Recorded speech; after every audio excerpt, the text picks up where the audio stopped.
Next ಯಾವ college ಹತ್ರ ಹೋಗೋಣ ನೀವೇ ಹೇಳಿ. Excuse me boys, note challenge ಇದೆ, ಆಡ್ತೀರಾ? ಟೈಮಿಂಗ್ಸ್ ಕೊಡ್ತೀನಿ, ಆ ಟೈಮಿಂಗ್ಸ್ ಅಲ್ಲಿ ಎಷ್ಟು ಕೌಂಟ್ ಮಾಡ್ತೀರಾ ಎಲ್ಲ ನಿಮ್ದೆ. ಹಾಂ ಹ್ಞೂ ಪಕ್ಕ ನಿಜ. ಹಾಂ ಎಷ್ಟು ಕೌಂಟ್ ಮಾಡಿದ್ರೆ ಅಷ್ಟು ನಮಗೆ. ಹೌದು. ಅಂದ್ರೆ ನೋಟ್ ನಾವೇ ಎಷ್ಟಿದೆ ಅಂತ. ಕಂಡೀಷನ್ ಏನಂದ್ರೆ ನಂದು ಇಟ್ಸ್ ಕೌಶಿಕ್ ಅಂತ ಪೇಜ್ ಇದೆ ಇನ್ಸ್ಟಾಗ್ರಾಮ್ ಅಲ್ಲಿ, ಫಾಲೋ ಮಾಡ್ಕೊಂಡಿದ್ರೆ 30 ಸೆಕೆಂಡ್ಸು 20 ನೋಟ್ಸ್ ಕೌಂಟ್ ಮಾಡ್ಬೋದು. ಇಲ್ಲ ಇವಾಗ ಫಾಲೋ ಮಾಡ್ಕೊತೀರಾ ಅಂದ್ರೆ 15 ಸೆಕೆಂಡ್ಸು 10 ರೂಪೀಸ್ ಕೌಂಟ್ ಮಾಡ್ಬೋದು. 10 ರೂಪೀಸ್ ಎಷ್ಟು ಬೇಕಾದ್ರೂ ಕೌಂಟ್ ಮಾಡ್ಬೋದು. ನೀವು ಫಾಲೋ ಮಾಡ್ಕೊಂಡಿಲ್ಲ, ಇವಾಗ ಮಾಡ್ಕೊಂಡ್ರೆ 10 ಬಂಡಲ್ನ 15 ಸೆಕೆಂಡ್ಸ್ ಕೌಂಟ್ ಮಾಡ್ಬೋದು. 15 seconds. ರೆಡಿನಾ? Ready, 1 2 3 start.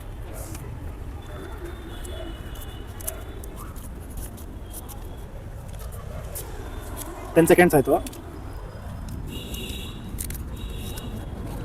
ಸ್ಟಾಪ್. ಕೌಂಟ್ ಮಾಡಿರೋದು ನೀವು ಇಟ್ಕೊಂಡು ಮಿಕ್ಕಿರೋದು ನಾನು ಕೊಟ್ಬಿಡಿ. ಎಷ್ಟು ಕೌಂಟ್ ಮಾಡಿದ್ದೀರಾ? 210 21 ನೋಟ್ಸು. ಹೇಗೆ ಅನಿಸ್ತಾ ಇದೆ? ಹಾಂ ಖುಷಿ ಆಗ್ತಾ ಇದೆ. ಯಾವ ಕಾಲೇಜು? ಇಲ್ಲ NM ಕೇರ್. ನೆಕ್ಸ್ಟ್ ಯಾವ ಕಾಲೇಜ್ ಹತ್ರ ಹೋಗೋಣ ನೀವೇ ಹೇಳಿ. ವಿಜಯ ಕಾಂಪೋಸಿಟ್. ಓಕೆ, ನೆಕ್ಸ್ಟ್ ವಿಡಿಯೋ ವಿಜಯ ಕಾಂಪೋಸಿಟ್ ಹತ್ರ ಬರ್ತಾ ಇದೀವಿ, ಆದಷ್ಟು ಬೇಗ ಫಾಲೋ ಮಾಡ್ಕೊಳ್ಳಿ.